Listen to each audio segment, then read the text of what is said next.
안녕하세요, 회사원입니다. 저는 잘 지냈고요. 여러분들도 잘 지내셨을 거라 믿겠습니다. 정말 오랜만인데 안부를 이렇게 빨리 정리하는 이유는 빨리 필름아웃 이야기를 하고 싶어서입니다. 이게 일본 발매곡이다 보니까 팬들의 관심에서 다소 벗어나 있는데 여러분들도 이제 다 전문가들이시잖아요. 딱 봐도 이건 세계관을 보여주고 있는 뮤비고 페이클러브의 연장선에 있구나라는 거 아시잖아요. 그런데 저는 여기에 몇 가지 양념을 더하고 제가 과거에 했던 뮤비 영상 해석에 대한 자랑을 합쳐서 필름아웃 이야기를 해보겠습니다.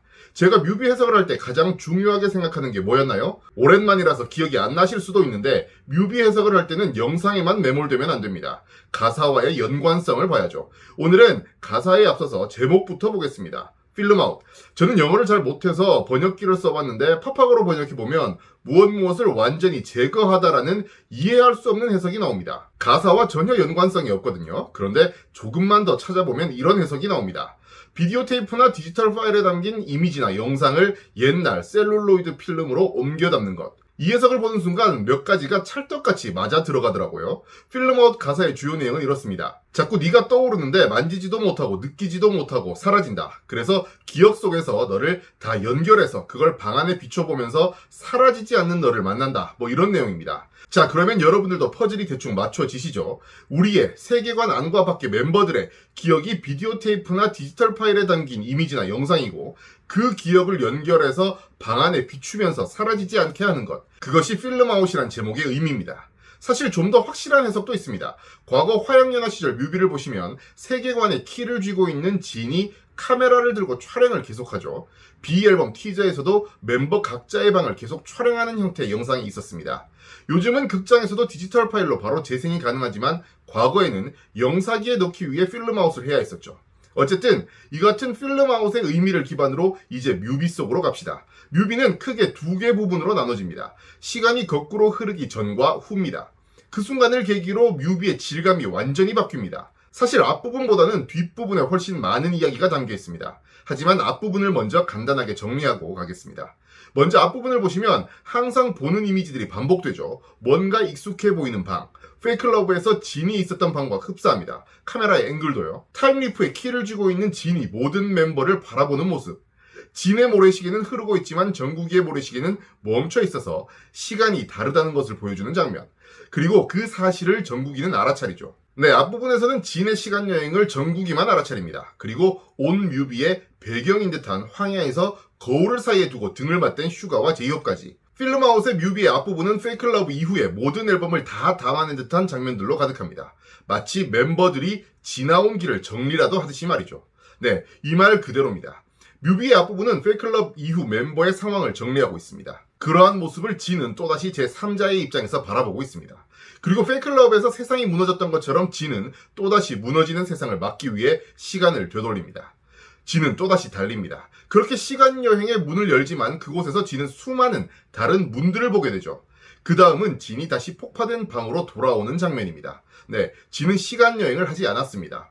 시간여행을 하기 위해 열었던 문에서 봤던 또 다른 시간여행의 흔적들. 결국 진은 시간여행이 근본적인 해결책이 아니라는 것을 알고 다시 폭파된 방으로 돌아온 것이죠. 그것은 곧 무너지는 세계에서 도망치는 것이 아니라 그것을 마주한다는 뜻입니다. 그렇다면 의문에 의문이 꼬리를 뭅니다. 무너지는 세계를 마주하는 것은 어떤 뜻이냐? 이쯤 되면 벌써 눈치챈 분들도 있으시겠네요. 진정한 자아를 찾기 위해 영혼의 지도를 얻기 위해 그림자를 만나는 것이죠. 이건 앞서 여러 영상에서 반복적으로 설명드렸으니 생략할 텐데 오늘은 이 그림자를 만나는 과정을 새롭게 그려낸 필름아웃 뮤비에 대해 좀 더 말씀드리겠습니다. 여기서 과거의 이벤트를 하나 소환하겠습니다. 바로 커넥트 BTS입니다. 전 세계의 예술가들과 협업을 했던 이벤트죠. 여기에 참여했던 앤 베로니카 얀센스라는 작가가 있습니다. 이분이 당시에 협업했던 작품은 그린, 옐로우, 핑크입니다. 특정 공간을 안개로 채우고 거기에 특별한 빛을 입혀서 그 안에 있는 사람에게 매우 독특한 경험을 하게 하는 현대미술 작품이죠. 당시에 이 작품에는 이런 설명이 붙어 있었습니다. 안개가 가득한 공간을 걷는 행위는 안개라는 가면 뒤에 숨어서 우리가 진정 원하는 게 무엇인지 고민하는 현대인의 모습을 연상케 한다. 시각을 불안정하게 만드는 안개 속에서 사람과 사람 사이의 물리적 거리를 시각이 아니라 시각이 차단됨으로써 더욱 예민해진 다른 감각으로 경험하게 된다. 사진을 보면 아시겠지만 이 작품의 느낌과 필름아웃 뮤비 후반부의 느낌이 매우 흡사합니다. 방 폭파 이후에 화면의 질감이 달라지는데 방 폭파의 여파이기라도 한 듯 방은 먼지로 가득해지고 시야가 매우 좁아집니다. 즉 뮤비는 앤 베로니카 얀센스의 작품을 차용해서 이런 말을 하고 있습니다. 무너지는 세계, 그림자를 마주하는 것은 결국 앞을 제대로 보지 못하는 상황이지만 진정 원하는 것이 무엇인지 고민하는 과정이라고요. 또 진이 시간여행하는 것을 포기하고 그 안개, 먼지 속을 헤매며 진정 원하는 것, 영혼의 지도를 찾고 있다고요. 앤 베로니카 얀센스의 작품과 방탄소년단 멤버들이 전하고자 하는 메시지가 찰떡같이 맞아떨어진 뮤비 후반부라고 할 수 있습니다. 참고로 당시 앤 베로니카 얀센스의 작품을 소개했던 멤버는 정국이고 정국이는 필름아웃 작곡에도 참여했죠. 어쨌든 마지막은 역시 V입니다. 세계관에서 진의 시간여행을 눈치채고 있는 사람은 정국, V 두 명으로 알려져 있는데 뮤비 전반부에 진의 역할을 눈치챈 사람은 희생양이 될 수밖에 없었던 정국이고 후반부에서 진을 눈치챈 사람은 역시 V네요. 필름아웃 뮤비는 팬클럽 이후 세계관 속 멤버의 이야기를 정리해주는 작품입니다. 그런데 여러분도 느끼셨겠지만 뮤비 결말이 애매하죠. 결말이 아직 나지 않은 느낌입니다. 하지만 저는 여기서 오랜만에 약간 과한 해석을 한번 해보겠습니다. 저는 이번 뮤비로 방탄소년단의 세계관이 어느 정도 마무리됐다고 생각합니다. 왜냐하면 이전 일본어 곡 중에 라이츠라는 곡이 있습니다. 그 곡의 뮤비를 과거 해석했었는데 그때 말씀드렸습니다. 이 뮤비로 BTS의 세계관은 마무리 단계에 접어들었다고요. 지금 그 해석 이야기를 전부 할 수는 없고 간단히 말씀드리면 라이츠의 뮤비는 극장에서 모든 멤버들이 자신들의 영상을 보는 모습으로 꾸며져 있습니다. 당시 그 뮤비를 봤을 때 의문이 많았죠. 스크린에 재생되는 영상은 뭐고 멤버들은 왜 그 영상을 보면서 즐거워하나라는 의문이었습니다. 그런데 그 의문이 이번 필름아웃을 보니 어느 정도 해소됐습니다. 라이츠에서 멤버들이 보던 그 영상 어디서 봤겠습니까?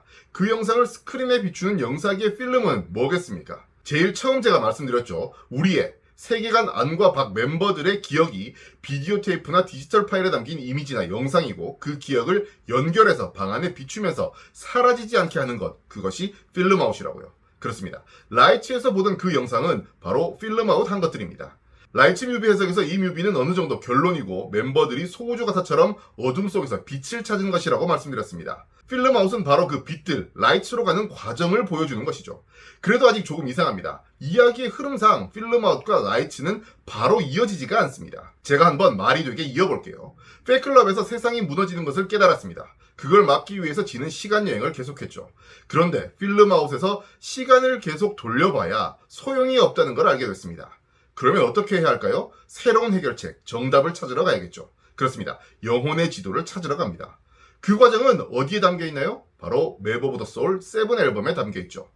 이런 흐름을 거쳐서 모든 멤버들은 결국 라이츠에서 어둠 속에서 빛을 찾고 그 과정을 되짚어보며 필름아웃한 기억을 다시 보며 즐거워하는 겁니다. 이 정도면 어느 정도 세계관은 정리되는 분위기입니다.